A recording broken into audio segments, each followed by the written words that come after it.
Mi smo kao novo opštinsko rukovodstvo druge nedelje već došli u policijsku stanicu na Vračaru, jer nam je želja da tako osetljive strukture kao što je policija bude jako nama na usluzi kao i mi njima, da bi građanstvo bilo bezbedno, da bi deca bila bezbedno išli u vrtiće, u jaslice, u školu, u gimnaziju,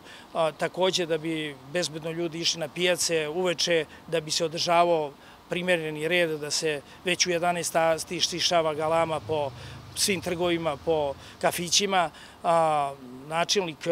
policijske uprave je čovek koji je pun želje sa saradnjom i on je jedan od prvih koji je došao u opštinu i da nam napravi čast da nas poseti, novo rukovodstvo, tako da smo mi uzvratili tu posetu. Videli smo sve probleme s kojima se on susreće sa smanjenim kapacitetom gde se radi, sa zastaralim vozilima, sa infrastrukturom kao što su kompjuteri, kao što su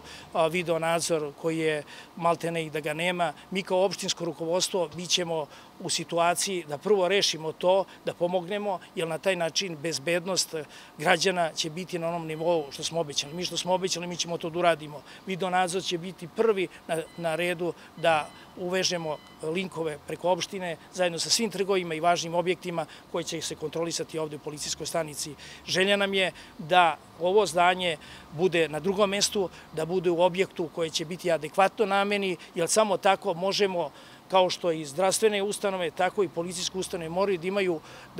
da budu u top našem opsegu interesovanja, jer jedino tako možemo na jedan određen način da napravimo pomak koji ovde je jako potreban da se uradi, postoje potrebe.